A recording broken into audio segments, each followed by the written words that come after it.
So that I think that one of the ways that this can work best is just having people come down the line. Well, introduce yourself, and we know that some of the people have spoken already. Dr. Armstrong. Connie? I'm Connie DiDomenico. I'm one of the nurse practitioners primarily in the outpatient clinic with the brain tumor patients. I am Matt Hocking. I'm with the psychology service in oncology, and I work a lot with neurology. Is this the work? I'm a little bit challenged with this. There you go. Perfect. I couldn't see if there was something to turn on. Anyway, my name is Nancy Saps. I'm one of the nutritionists at CHOP. I've been there a little over 20 years, and some of you I know, and I work with kids on therapy as well as in their survivorship program. Hi, I'm Iris Paulton. I'm a neuropsychologist. I work in neuro-oncology, primarily with the proton team. My name is Nicole Ellis. I'm one of the social workers in neuro-oncology.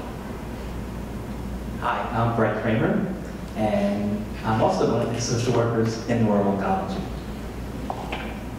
Hi, I'm Allie Gredd. I am the child life specialist at the Radiation Oncology Center, one of 4, actually 6 child life specialists dedicated just for the oncology department. I'm Mike Mahoney. I'm a music therapist at CHOP, working almost entirely with oncology and bone marrow transplant patients.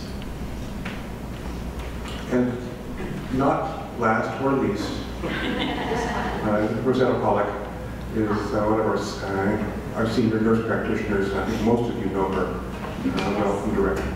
When I told Peter I would take the job, I told him 1 year. That's it. And here I am 15 years later. And I keep saying 1 year now. And you keep saying 1 year. One more year. One more year. Go. So you know our role. Our role is to coordinate care and manage care directly to the patient. And my big area of interest is management of symptoms related to chemotherapy, radiation, or surgery. So we'd like to be able to have this as an open discussion. And questions that you have, this is a panel of people who have specific experience in terms of dealing with brain tumor issues. There are no questions that are off the table. I think that whether there are questions about your past experiences that you'd like to share and have people reflect on, whether there are questions about things that you anticipate in the future, or other things that you've read about. I think that this is a good opportunity for an assembled group with experience to address them. So please, stand up and don't feel embarrassed. Yes. My daughter had a neuropsych evaluation done with Dr. Armstrong, and my question is how often she should have them done, and there was a mention that if you had a change in what was going on with her, Brianna had a pretty big seizure about a month ago, so I didn't know if that change would push the neuropsych time period out. Well, let me also approach this from a practical point of view. So while it would be great to have that kind of information repeatedly over time, because comparison of the person within themselves, comparison of the person to themselves is the most useful information. Your insurance isn't going to pay for it. Insurance won't pay for it yearly, usually. Sometimes they will. Sometimes they won't pay for it after 2 years. So there's that basic limitation. But if you experience her differently, if she experiences herself differently, if she's behaving differently as a result of that seizure, and you feel it's affecting her ability to cope or adapt or learn, then it probably would be a good idea to have another evaluation.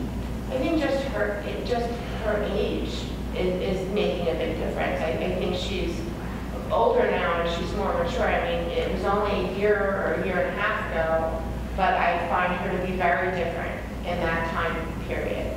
Right. And just her ability, I think, just to be tested, I think would be different now. Yeah, there are lots of factors. Remember, she's always compared to the healthy cohort of children of her own age. So that aspect of development is always taken into account.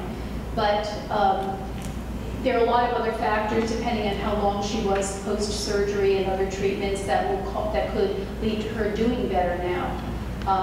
But a good time, what are you going to use the information for? So if she's reaching a new level in school, a level where the demands increase, middle school the demands increase, by high school the demands increase, and so on. So if she's going to be asked to do more in school, that might be another reason to do it.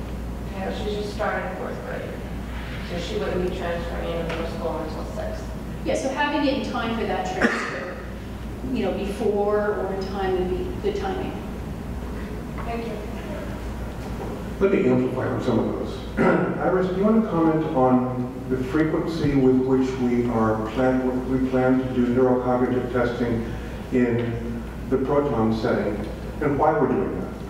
So right now, our goal is for any child who is treated with protons, is that we'd like to see them at baseline, which is often after surgery, but to get a good sense of how things are going at the beginning, and then to track them annually, ideally at 6 months, but as Carol appropriately said, insurance coverage is such a monster to cover. We try to get to see them annually 1, 2, 3, 4, and 5 years out, because what we want to see is what is the trajectory of that child's development. And when they keep coming back to us, what's really helpful is we're not only looking at the comparison of that child to their healthy peers, which is essential because those are the demands that they're being placed on in social situations, being able to keep up in conversation with their friends, being able to follow through on what the parents are asking them to do at home, being able to succeed academically. We're not only comparing them to that, but we're also comparing them to their own trajectory of acquisition of skill. Because the risk that we see with children who are receiving brain radiation is that they do acquire skills. We don't see a loss over time, but what is the rate that they're acquiring those skills? And can we target or identify certain areas where they're more susceptible to weakness? And if we can identify those areas early, what interventions and recommendations can we make to make the environment a better place for them? So that's why we want to see them as frequently as possible so we can kind of jump on any emerging problems as they become obvious. Thanks. Nicole or Brett, you want to comment on how easy it is to get neurocognitive testing covered? I just want to reflect on something that, because I think fundamentally that at the root of all evil you'll find an insurance company.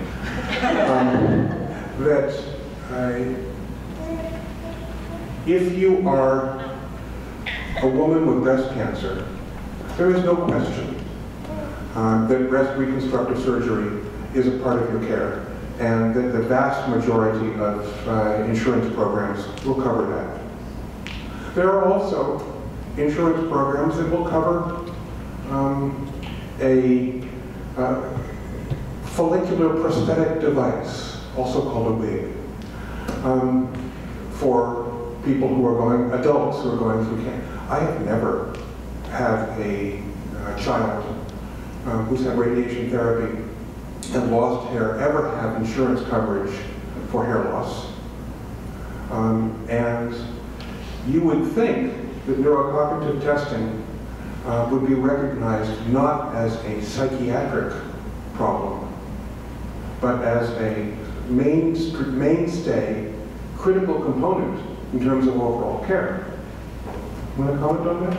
I mean, I agree. I think it can be very difficult, as many of you may have already found. And I think, actually, that the psychologists have done a great job of creating a letter of medical necessity and trying to bill under the medical portion, if that's true. And I would love for them to kind of jump in on that. And just kind of in the way to phrase that to the insurance company. So I think it's important to know that it is a barrier, a lot of the things that we try to do with the insurance companies, and that if there is a denial, to come back and let us know whether it's for this type of testing or something else, because sometimes there are hoops that we know to go through, or letters of medical necessity that we have kind of in our back pocket that can help with that. So I think a big piece of that is communication between us and you, and how can we help you with that.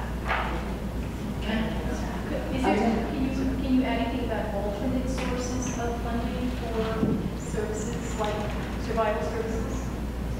Oh, as a brain injury association, or they just aren't, they dried up? I think we've run into a lot of budget cuts in the recent years. A lot of the organizations like that have had a lot of budget cuts, but I think that we normally also just try to keep appealing through the insurance company, but I don't know if your experience is different as the tester. So I would say, and this might be specific to proton because we are really advocating that annual neuropsych testing is a standard of care that should be covered medically, is that even if the provider service is not in network, we have a wonderful kind of authorization staff that works really hard to negotiate single-case agreements. And I'm not as familiar with kind of the financials, but there's charity fairs that sometimes bring over. So there are lots of options, and just like Wendy said, you are your child's best advocate, whether you're at the schools or whether you're trying to get services and testing, just keep coming back to us, and we'll try to work the system in as many different ways as we can.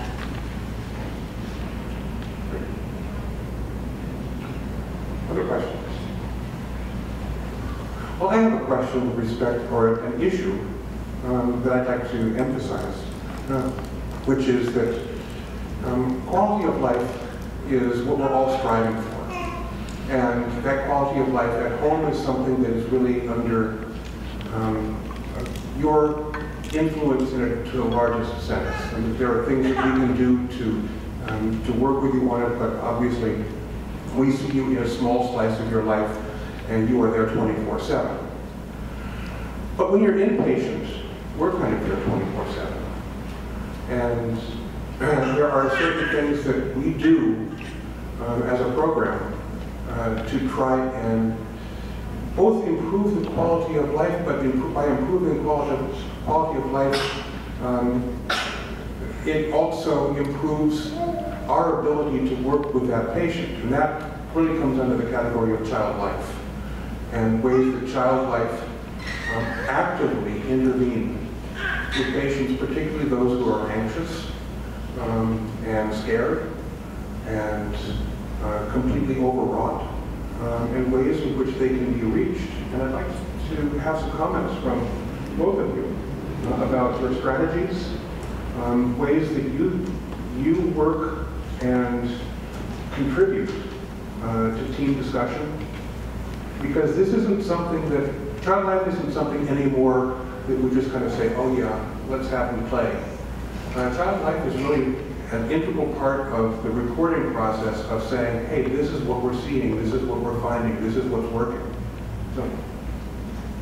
So just so many of you are familiar faces, so I'm glad that you are pretty familiar with child life already, but just a reminder that the child life department consists of child life specialists as well as the creative arts therapy and education. So we have music and art therapists, as well as teachers, obviously. So I would say part of my, I wasn't always in the radiation oncology department. I used to be over in the emergency department. And I think that I honed my skills in realizing that I needed to do a lot of information gathering. So basically for me now where I am, I realized that I really need to find out who first met the patient, which child life specialist, whether it was in the emergency department or an outside hospital, met the patient. What was their previous medical history? Is this the first time that they have been in a hospital environment? What are their stressors? Is it that there's 6 people talking around the room at, all at each other and not asking the child the questions? Is it that there's, something they see in the room that they think is going to be used for them when it has nothing to do with them? It's really being in tune with where that child is at, finding out what they like, what they don't like, and communicating with the team so that they're aware of those things. I am constantly calling my colleagues, the other child life specialists who are throughout the hospital. So by the time they get to me, they most likely have been into the Wood Oncology Clinic. So I'm calling Megan, the child life specialist who's over there, to find out, tell me a little bit about this family. Tell me about this kid so I know about them before I meet them. Sometimes I'm calling families at home to prepare them for, this is what a CT simulation is actually like. you know, these words can sound very familiar to you, however, this is actually what's going to happen when you get there. Really including all of the sensory things that they should be aware of. This is how it's going to feel. This is how it's different from a regular CT scan. This is what your day is going to look like. All in developmentally appropriate language so that they understand and feel empowered and can really help develop their coping skills. Yeah, I would definitely, sure. Yeah, there we are. I would definitely agree with Allie, especially on the points about supporting development, even while these other medical things kind of take center stage. You know, allowing children to continue thriving, and also being really in tune. That's a really big part of my job, is being in tune with the child's experience in the room or in the outpatient clinic, or you know, in some environment that might be really strange or foreign to them. With music, it's important to be in tune.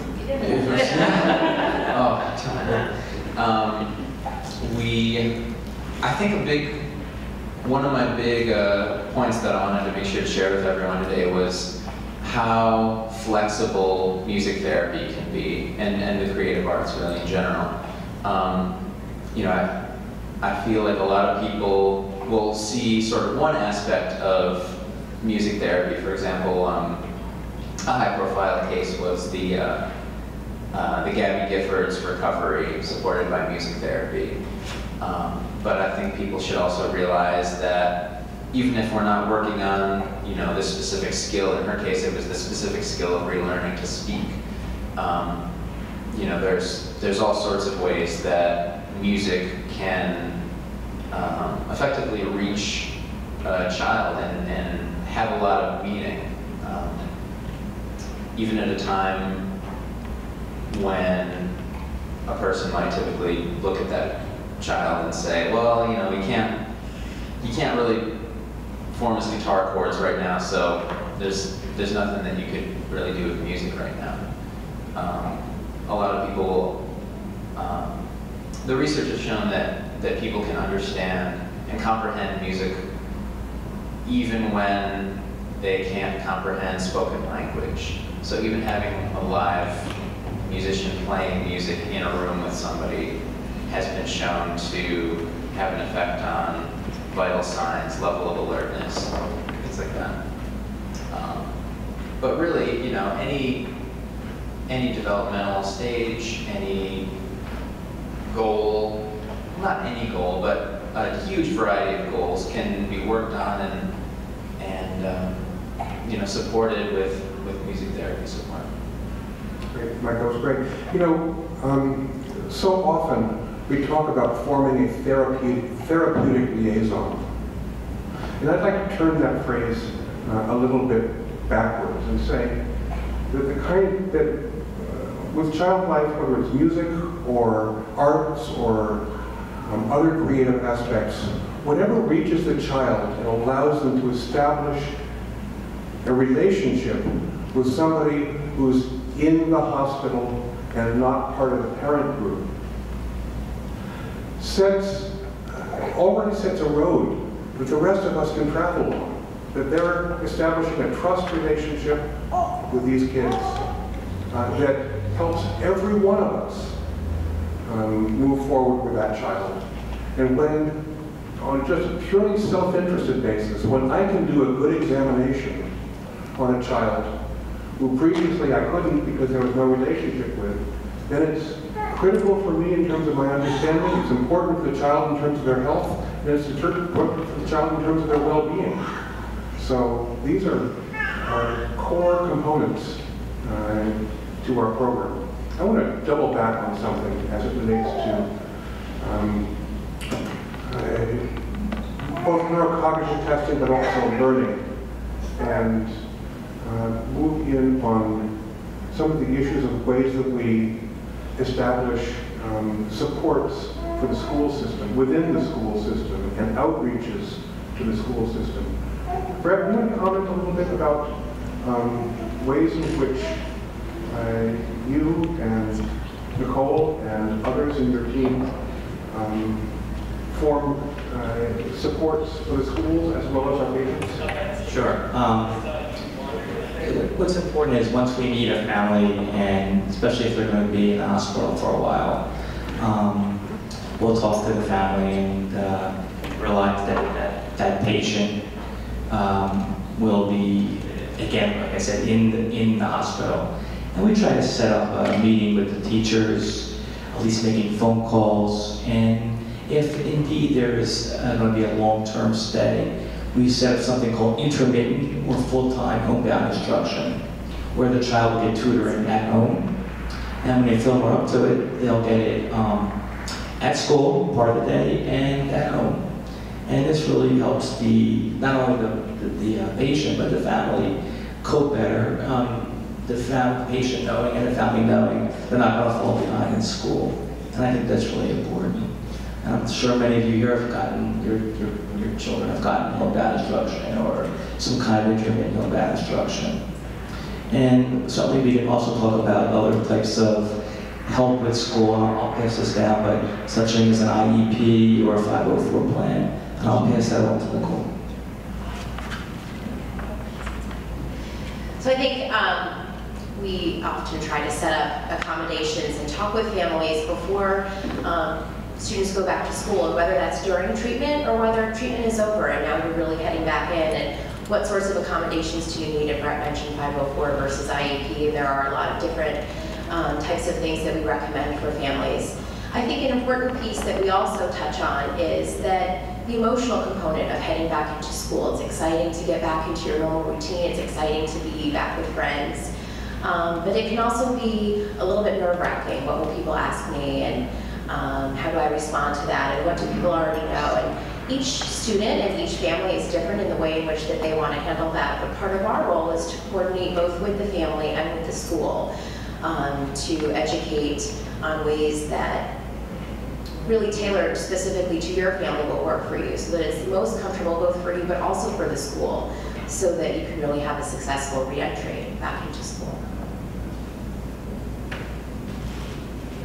I might want to comment on some of the issues that you deal with, especially in adolescence, and both the adolescent introduction back into the world as well as the stresses that they face, potentially unique stresses that they face while in the hospital. Well, I think adolescence, as many of you can remember, is a difficult period to begin with, and then I think when you add on top of it significant medical illness, it really differentiates the adolescent from his peers at a time where that's really not a good thing in terms of their social development. And so I think that can be a challenge for families as they go back to school. A lot of questions about what happened that you have to kind of clarify.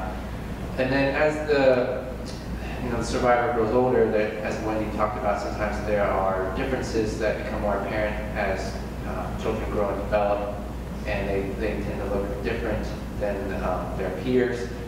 And so it can be challenging again for survivors to kind of integrate themselves back into a social network.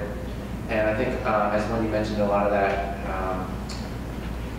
a lot of demands already for your child's medical care fall on you. And so sometimes in promoting social development and interactions, you have to kind of advocate for your child again and kind of put them in situations where social interactions will occur naturally, friendships will occur, and it may not be with their direct peers that they see in school. It may be in a separate church group or soccer league or Boy Scout or Girl Scout troop, I think is what the example Wendy gave.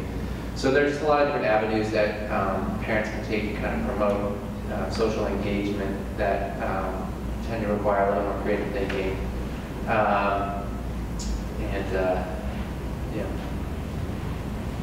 Make one comment. We had some Japanese visitors who want to develop their pediatric neuro-oncology services much better in Japan, and one of the things that impressed them about the United States is the innovativeness of people at all stages and disciplines, and that's something very to think about. You want to make working relationships at school in the hospital, wherever, with people, with those who are going to be innovatively thinking about your child, because each child is so individual who has a brain tumor that it really, the best outcomes really come from that innovative thinking. So one of the areas where, as an example of a problem that we face frequently in adolescence that really kind of encompasses virtually all of us and allows us to segue into nutrition questions,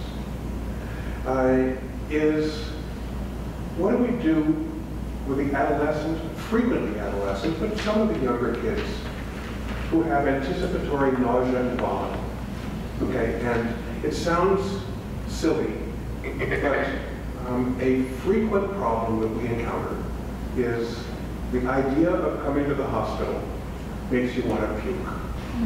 Now, I happen to love coming to the hospital. So I don't share that feeling. And I love working with my colleagues here, and it's a tremendous opportunity. But our adolescents and our older children don't feel the same way. And it's a way in which many of the disciplines up here kind of coalesce around the problem. You want to comment on that one? Sure.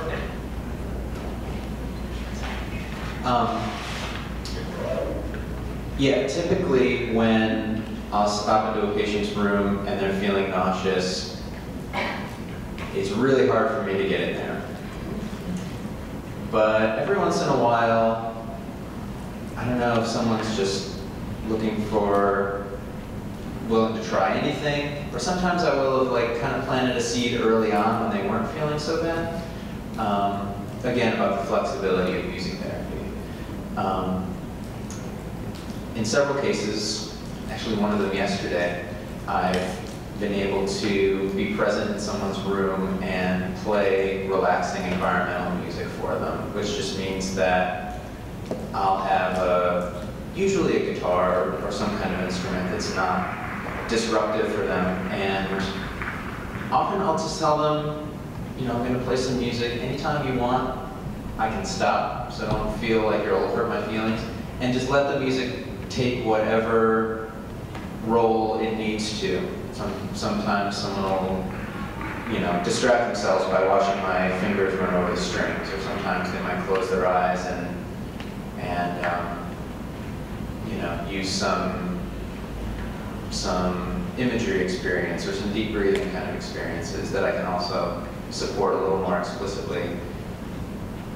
But my experience has been that once I can get past the point where someone feels so exposed by this embarrassing kind of situation for themselves, it can be a really grounding thing and a really supporting way to kind of let the patient feel like they're not just out there in this kind of unfortunate situation, that someone's there in a compassionate way, you know, not touching them, not doing anything to them, but just present with them during a difficult time. Does anybody in the audience have experience with this problem, either through your kids that you've been taking care of, or your own experience? That's remarkable. We must be doing a really good job. Connie or Ro, you want to comment on what we do from a nursing point of view? So I think our role is trying to anticipate whenever we can particular treatment or side effects that we can anticipate and try and preempt any of that, so that then that hopefully lends to an opportunity to minimize these experiences, so that then in the future they're not going back to, you know, I puked what I was in this situation is going to happen again. So we try our best to try and anticipate those situations and try and minimize them whenever we can, and try and individualize that for patients. But there's a general strategy that we have with certain treatments, but and then try and tailor that to each individual person. So I guess the point that I wanted to stress, just tagging on to what Connie is saying, is that there is no algorithm. Each patient kind of, you know, tells their own story, and we kind of try to figure out with the family what works best for each individual child. And so even for some of our younger kids, so I recently had a toddler patient of Peter's whose mom for weeks was telling me, you know, I swear as soon as we go over that bridge, she starts to vomit and she drools, and I can't figure out why this is happening. And so we did a couple things in the office. We tried one thing, you know, 1 week, that didn't work, and then we tried a combination of 2 different things another week. And I think that what we found was that as time went on and the older she got and was coming to clinic, she was starting to we were also starting to see some behavioral things in the clinic too. So then we figured out that even though she couldn't tell us, oh, when I know I'm coming to CHOP, I know that I'm getting a therapy that isn't supposed to make me nauseous like most of our teenagers can tell us, I'm still getting nauseous, I'm still getting very anxious. We kind of just had to figure that out. And tying that into nutrition, it also affected her oral intake for a week after her chemotherapy, which then she was due for another round of chemotherapy, you know, 5 days later. And so really we only had about a 5-day window where, you know, she was actually getting good nutrition, good fluid intake, and that was starting to affect not only her weight, but it was also starting to affect her linear growth over time. And so that's where Nancy came in. Thank you. Okay, so I had a question on nutrition. My daughter's 6, and she fairly recently started steroids. So she wants to eat all the time, which I get, but all she wants to do is eat junk. And we're trying to find like a balance of like understanding the need to always want to eat, but cutting off like eating all of that junk food. But she's gained a lot of weight too, but she's not growing height-wise. And she has some difficulties too walking, so she's getting really heavy to carry, and none of her clothes are fitting, and she's getting, and then obviously there's other health concerns too, with, you know, putting on all that weight and not growing height-wise, and then in school it's starting to become an issue too, because obviously they're not letting her eat all day long in school, and then it's, you know, she wants to, and I don't know how to like balance that. We actually have an appointment scheduled. You might not know it, but we have an appointment scheduled. I'm just going to cut in for 1 second, because there aren't a whole lot of people in the audience probably who have had the experience of taking high doses of steroids. But I can say, having taken high doses of steroids for migraine reasons, when you're feeling that hunger, carrots don't work. Yeah. Celery doesn't work. Water doesn't work. You want carbohydrates. Yeah. And I think there are a lot of strategies. I was just going to say Brett's 2 years out and his taste buds are still different from prior to treatment. So he was a very, very good eater. I would say he's a good eater now, but just different. Right. And that's one of the things I'm going to get to both of your comments. One of the things I want to point out is that when I meet a family and I meet a child, it's what I notice is that every child is different, where they're starting from and what they're going through. And I'm fortunate in that I've been able to listen to other families and the concerns and the observations that they have. And that's how I learn. So one of the things that you're talking about with the steroids is that is a physiological side effect of steroids. And to tell a child that you cannot eat, it can be very frustrating for them and for you, especially if they're very young and they don't understand this gnawing hunger. So one of the things that I've tried to do is to help parents and help kids. You know, it's hard to find the balance of keeping them happy and satisfied and not giving them everything they want. But yet that hunger can be controlling. So one of the things that I try to do is to work with the diet so that there's a little bit more satiety other than just carrots. And I think that, you know, I'll often say have a combination of protein, carbohydrate, and fat, and try not to go for a long period of time without eating, because that will intensify that feeling. And if they don't learn how to relax, it's just going to build. And I think that younger children, it can be very uncomfortable. This is what's been explained to me, that kids can actually become raving and angry and not themselves when they're on steroids. And I think the younger they are, they really don't understand it. But depriving them of food when there's a physiological need, I don't think helps them. So you made a comment that at school perhaps Well, I guess it's do. hard because in the school, you know, they do have a specific snack time and then they have their lunch and everything, but then it's hard for the teacher to explain to the other kids like why she gets the snack and they don't get the snack. And so I don't know if maybe I should work with the school and say maybe she could One go of to the the things nurse that and I have would a offer, snack. right, Or, and one of the things I would offer is that. but then she'll be at the nurse all day. Yeah, but I mean, the social workers and the nurses within the division of oncology work with the schools, and they can help so the other children can understand why your child may be experiencing this hunger, maybe why her face is a little bit rounder, and they can explain it in ways so that she doesn't feel that she's being singled out, that she's different from everybody else. And I think that you don't need to take that on to do yourself, but to utilize everybody up here so that we can help you and your child at school. I think sometimes that parents feel they have to do everything, and you don't have to do everything. You know, first and foremost, it's your child. So you have a team of people that can help. And I can certainly help you when we get together and to work on different strategies so that it's your daughter, so that your daughter doesn't feel like that. And I think even for you to learn strategies so that she and you perhaps don't feel as anxious or as stressed. I mean, not often. I think that it goes back and forth. If a child is eating too much, the parents feel stressed, the child feels stressed. And on the reverse is that if a child is not eating enough, there's still a sense of frustration and stress. And even though your daughter is 6, she can probably pick up on some of that. So I always encourage parents to seek out any support that can help you beyond the nutrition component. And one of the things that I like to do is to get to know my families. I don't think that's going to do you any good to give you a handout and tell you to just do what it says.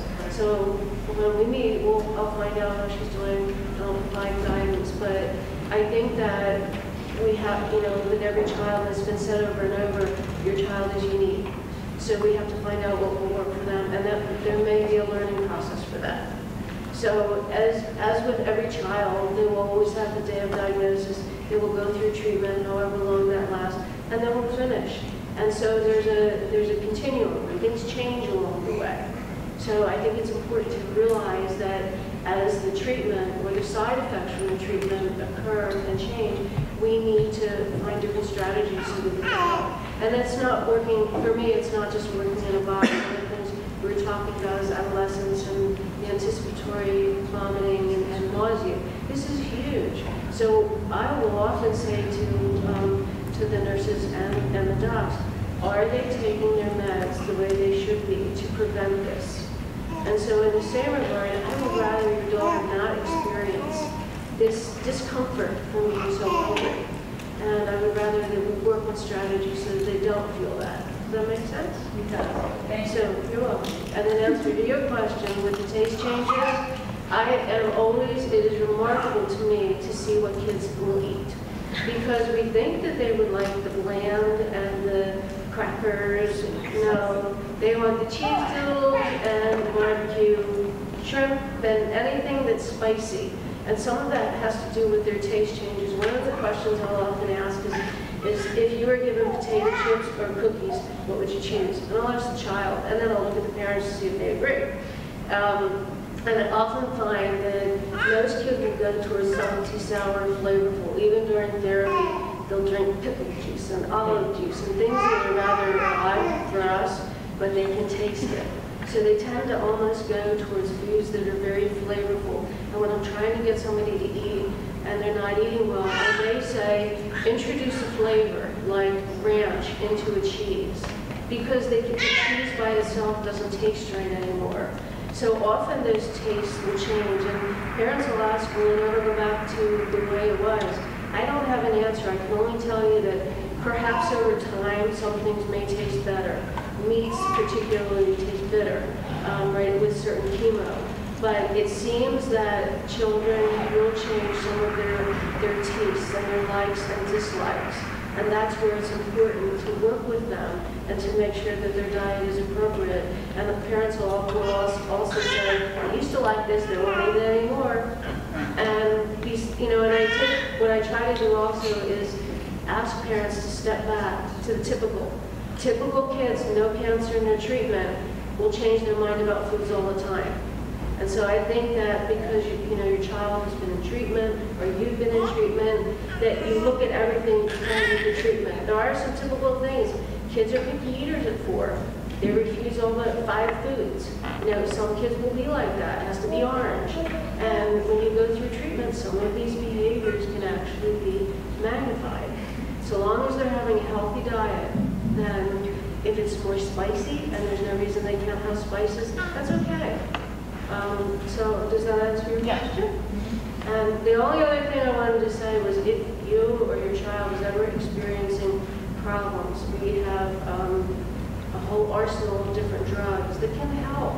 And these medications and these different techniques of helping families and kids to relax and to reduce the anxiety. I personally, if I were somebody coming to the hospital and going through what these children go through, I can understand their anxiety.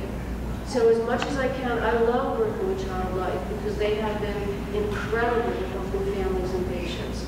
And my only request to you is whatever stage you're at or your child is at, that you continue to be proactive for them. If you don't know what to ask, then all you need to say is, this is what's on my mind, what can we do about it? If the person listening to you doesn't have an answer, they will find someone who can help. I mean, we are all here to do that, regardless of where you're at in your therapy, or if you are done. So I implore you, please, from a nutrition perspective, I see so many kids and so many families, even after therapy, who've been struggling. And there are a tremendous amount of things that need to be addressed when you or your child is in therapy. Nonetheless, everything is important. From my perspective, nutrition is always important. Because we need food and we need fluid, it's a basic necessity of life. So I will always have that, first and foremost. But we all work together to help the patients and the families. And sometimes I think this is harder on the families than the kids. So, whatever we can do. I will have my cards, and, I can see kids on therapy, and I work with survivors, so I'm pretty much able to see anybody. And I didn't mean to talk so long, I'm sorry. So just to add to that, don't sit home and suffer in silence. I think one of the things that Wendy had on her slide was the anxiety about completing therapy, although most families come to the last day of therapy, probably 25% feeling happy about being done, but the majority of them will say the bigger part of me is very anxious, and these are all the reasons why. We're still here. We haven't gone anywhere. Just because you're not seeing us once a week for chemotherapy or every 3 days for counts and blood transfusions doesn't mean that you can't call and say, hey, he's still nauseous. And I really thought that, being off therapy for 3 months, he shouldn't be nauseous anymore. That's not true. I have some kids that I met when I first started this job who I'm still calling in Zofran for, 12, 13 years later, and they need to take something even if it's once every couple of days because they still have that baseline feeling of nausea. So don't sit home and suffer in silence. We're still here. We're still a team. Just because you're not seeing us physically and coming to the clinic and sitting around for 3 hours waiting for Dr. Glasgow doesn't mean that we're not here. I was just wondering what resources you have or you could suggest for talking to your child about like their, disease or, their brain tumor. Like specifically my daughter's 7, but she was diagnosed when she was 5, and all she really knows is going, she doesn't really remember before that, and she already forgets, like she doesn't remember. I asked her the other day, or said something about losing her hair, she didn't even remember. So, but I feel like it's a big burden for me, what do I tell her, how much do I tell her? She knows like a little bit about the basics, but she doesn't ask a lot of questions. So I just kind of wonder, I guess, what you suggest.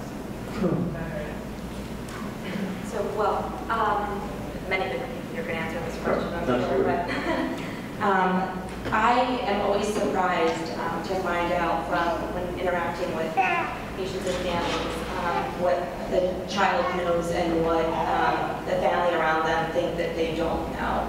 And not just, I mean, the parent obviously knows their child, her the best.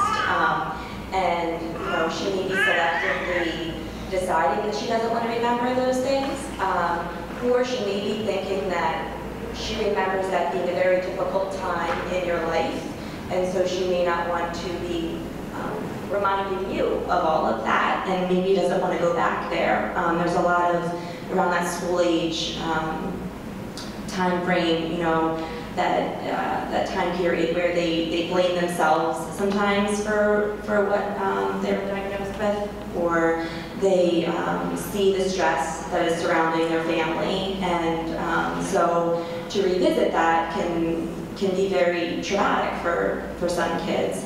Other kids, I feel like, they do know, but they don't want to, and they are fine with talking about it very openly. I always find out, you said that she is aware of what her diagnosis was. I mean, not technically, except there's something that was there, that shouldn't be there, right. Healthy cells, other cells that you're trying to get rid of, but I mean, she doesn't know the words, maybe in like hearing this, but not the words cancer. Like, sure. Like that. Yeah, so, and that's, that's something that we definitely try to work with the family to meet where they're at. And I think that, providing developmentally appropriate language, but being respectful for where the family is. So it's always this balance of, we have to be very honest with the child, but also respect your wishes. So it may be that, you're explaining it. I like that you said healthy versus sick cells versus good versus bad cells, because some people tend to say good versus bad cells, and we're trying to get out of saying good versus bad. But explaining it in a very concrete way, using, many of the child day specialists obviously work off of play, using model magic, or if you wanted to bring her to a play therapist to explain things, so that she can see concretely, what cells might look like to her, because she could be envisioning anything, and then what that, with that thing in her head, I think there's a thing, or tumor or group of cells may look like, and how they got rid of it, and really I think chronologically saying this was step 1, 2, 3, 4. I think that kids need to see that chronological order of how things, took place, and seeing what she can add to that. One thing that we do in the hospital is beat the courage. I don't know if she was part of that, but that's often a great way to revisit the previous medical history. And more than anything, I think having that wait time. So when you ask a question, allowing that wait time for your child to answer, and not quickly either answering or feeling anxious yourself of this is clearly making her nervous. Is it making you nervous, or is it making them nervous? So allowing that wait time for them to answer. But really there's so many different, through music sometimes she may be able to open up, or it may not be you directly, or she may be telling you in other ways. Sorry, I don't know if anybody else wants to. Yeah, I just wanted to add to that. I wanted to reiterate that around diagnosis or early on in treatment, I think Child Life is an excellent resource, and they're fantastic at providing concrete explanations and demonstrations. But I think this is also a conversation that you have over time. I'm sorry, was it your daughter? Yeah. With your daughter as she develops and grows, and it's going to be different at different stages of development. So right now, if she's in early school age, it's going to be more concrete, and then as she gets older, she'll have more complex understanding and appreciation for cells and tumors and chemos and things like that. And the conversation will be different. So I think it's not something that you just tell her once, and then she may not remember it a year later, she may not remember it a week later. So, I think it's just a continual conversation, and you want to kind of follow her lead and see where she is and what she wants to talk about.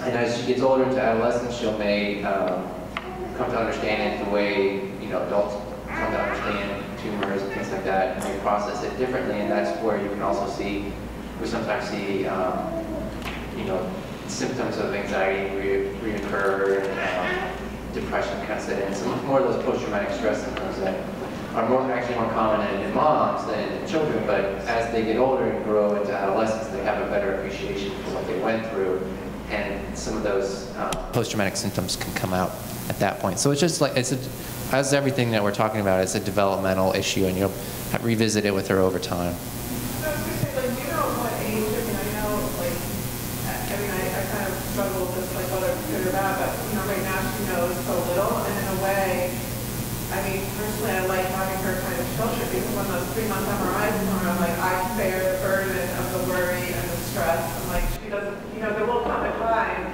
when she gets stressed about her MRIs, and she has to learn, you know, more about what it means and stuff.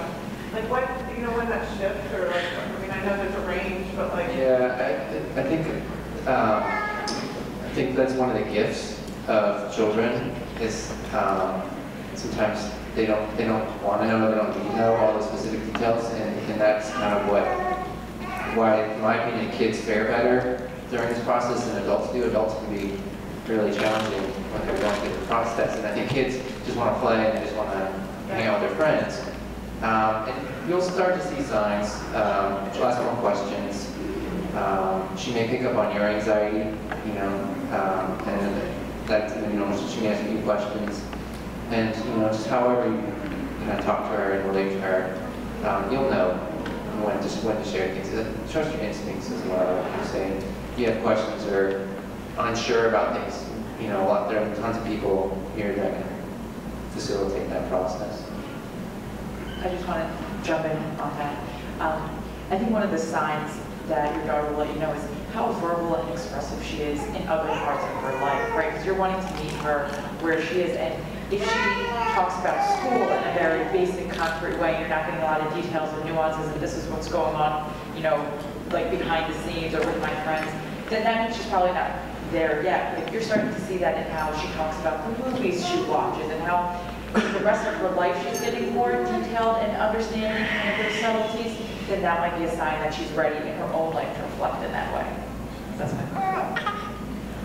And there's also a way in which kind of the world and her current situation kind of collide. And then, you know, every child is different in their amount of disability or ability. Kids who have more obvious disabilities, you'll hear me frequently referred to as passing or failing the mall test. And the mall test is basically when you're walking down the mall, nobody turns around and says, what's wrong with that kid? That's passing the mall test. But if you're not passing the mall test, especially at times when social pressures in school come up and start saying, you're different from us, it adds some extra pressure. By comparison, by contrast, other kids who are doing very well and integrating well and not having any real sense of their inabilities or differences are going to be less confronted with some of the issues that you're raising. So they become complex. Yes? My issue that I'm having is my daughter was born with her brain tumor, so she went through her treatment the first 2.5 years. So now here I am 10 years later, and we're finding all of these late effects that she's dealing with, and we're not, I don't think, ready for the survivorship program. So my question is, where do I go to get help with some of this stuff? And we're in therapy. She sees Dr. Barakat, so I'm handling the behavioral part of it. But there's other things that I'm thinking that maybe we could benefit from at the hospital, but I feel like I'm out of the loop because we've been gone for so long. So like things and events that are happening, I'm not aware of them. And so that's kind of my question, like I'm not ready to go to the survivorship program yet, but there are things that I think we could benefit from and we don't know about them. And I guess who would I need to contact to get on somebody's radar as far as that goes? Well, I'm going to first ask a question, which is, why are you not ready to go to survivorship yet? And I'll say that, I'll start out with my own personal experience, because there are times in which there are patients who are very appropriate for survivorship, and I'm not ready, as a physician, to emotionally give up the patient to somebody else. So part of this, being not ready, at least on my part, is I'm not ready to release and send them to somebody else. What are your reasons of feelings in terms of for somebody who's 10 years out, not ready to go to survivorship? Well, I think it's my own fear. You know that we're followed by Jean Glasgow. She's never approached me about it, and I'm not going to push that because I'm not ready for it. Part of it's my own personal experience. I lost my husband to cancer, so I went through all of that. So there's a lot of reasons. Sure.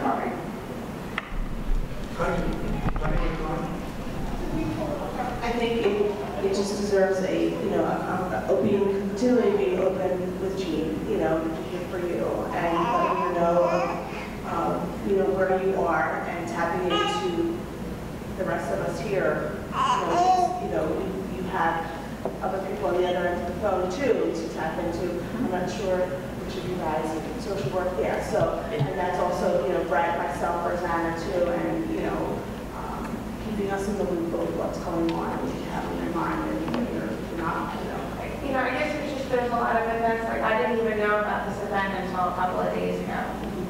I would have liked to, it was fine and it worked out, and I was able to get here, but... Which you would have known had you gone to Survivor Clinic, because if so, that's true. If so, and of course, if you went to Survivor, if you went to Survivor Clinic, it doesn't mean that you can't see Jean once in a while. I think also... You're not necessarily giving up, you may be gaining.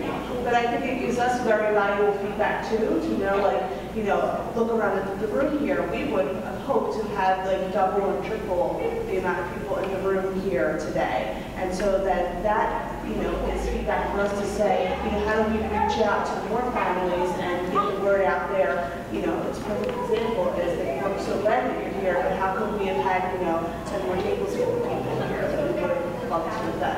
I'm part of an outside support group, and that was one of the things that is brought up for people like me who are, long-term survivors that aren't yet in the survivorship program for whatever reason. Maybe your kids aren't ready for it.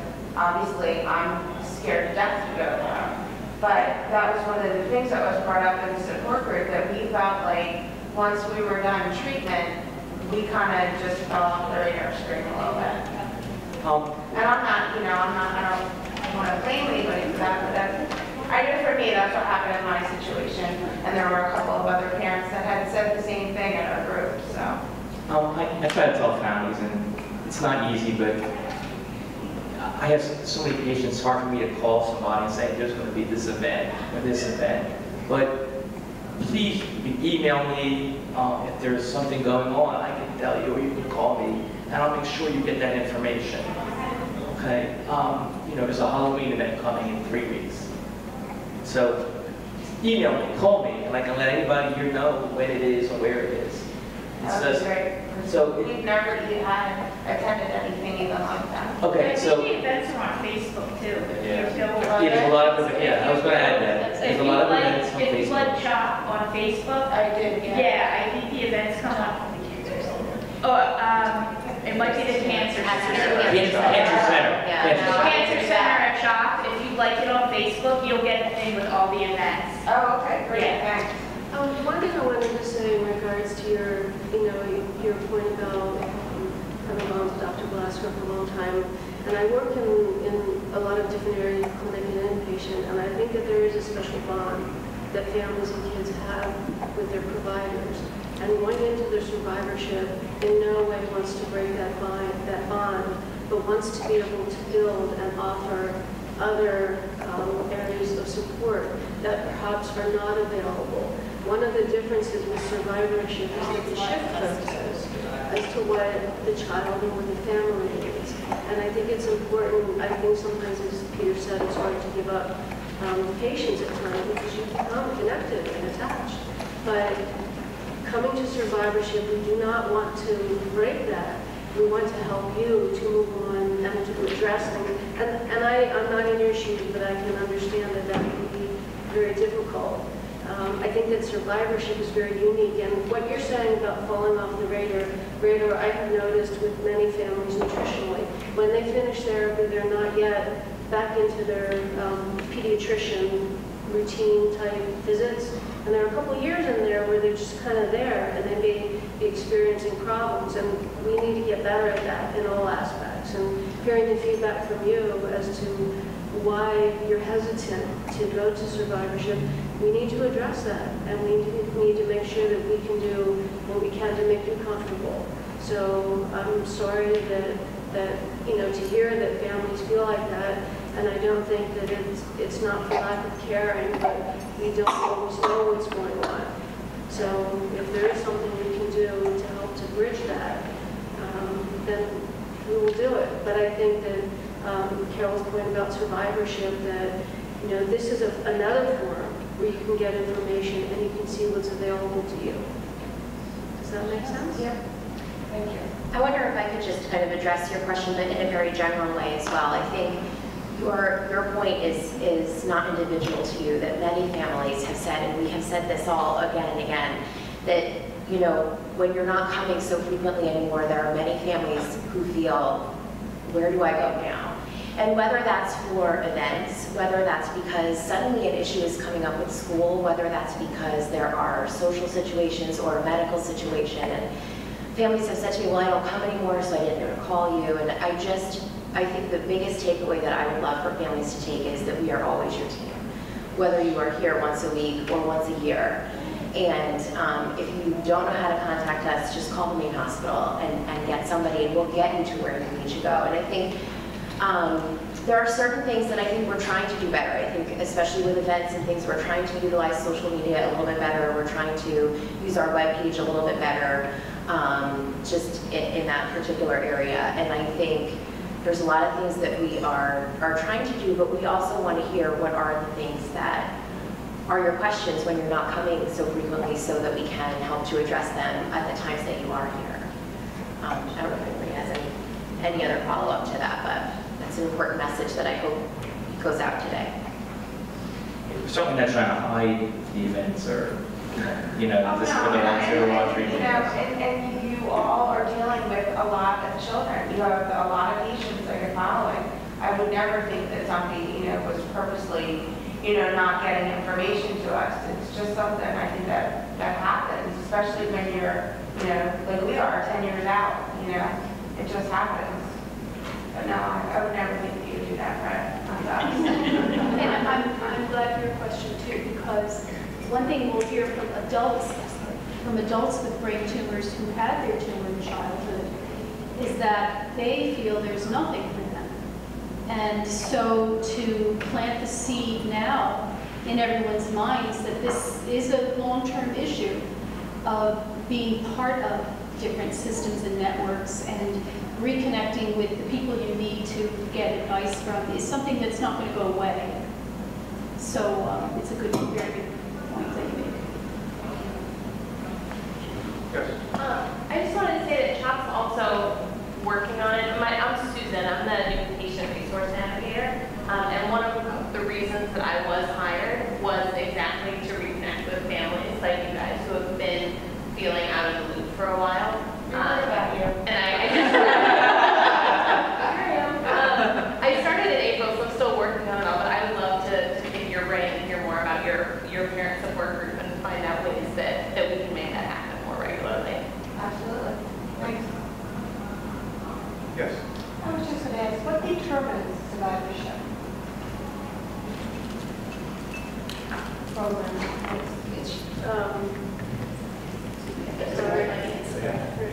It's generally 5 years from diagnosis and between 2 to 3 years off of therapy. And the difference for the 2 to 3 years has to do with the type of diagnoses and when that window is that they're still monitoring. So do you have anything to add to that? Yeah, I agree. Typically, it's a 5-year period. It does not necessarily mean 5 years with no tumor. You have to realize that there are entities that we deal with that are lifelong entities and may never go away, or at least in the next, in the foreseeable what's on the horizon therapy. We approach them as lifelong problems. Consequently, 5 years in which there is no need for interval therapy and is clinically and radiographically stable may be a criterion. And one of the things I think you're hearing, both from me and I think both probably the biggest violators of the issue of survivorship are myself and Jean. And that it's not because we're the oldest. It's because we like to hold on to our patients.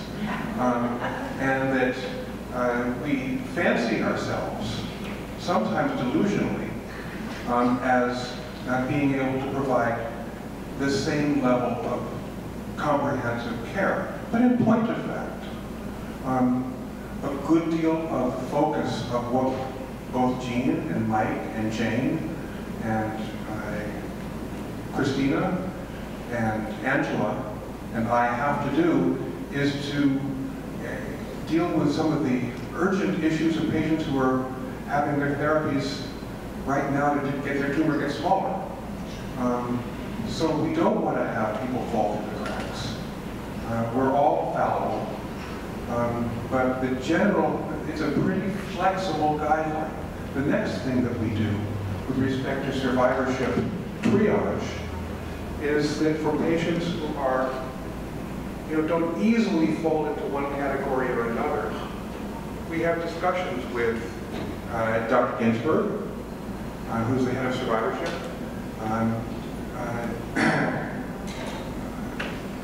We have with Wendy Hobby, who's in survivorship, and also with Mike Fisher, who is our representative in survivorship clinic, to say, does this make sense? So those are all factors. It's not like, at 5 years you lockstep, cross the line. There are many factors that go into it, and we don't force it. But I would have to say that survivorship does a better job in the comprehensive needs of patients who are long-term care and oversight patients than we were focusing on mostly acute issues. Doesn't mean that we can't do it, but that's my assessment of it. Other questions? Other thoughts from the group? I just wanted to make one point in support of what Dr. Phillips just said. There's information about both that Wendy has written about survivorship, as well as her contact information. Her cards are on the CHOP information table. So if you're interested in learning more about that particular topic, that might be some good resources for you to tap into before you leave. Thanks. So, you as parents have a very different view of the experience of your child. Your experience has, your fear is much greater than their fear, especially because you made such efforts to give them a normal life, a normal home. And that makes all the difference in the world to children. As research shows, even for children who are dying, as long as they feel their lives are as normal as possible and that they're loved, then they're okay. They really are okay. So I just wanted to give you one last thought to a way of looking at your child in a different way, which is to tell you about a series of books on child development out of the Giselle. Did you know the Giselle Laboratory from Yale? I was a Yale Child Study Center member. Oh, really? In my youth, yes. So it's a very, very good series of books that you can find in just about any bookstore.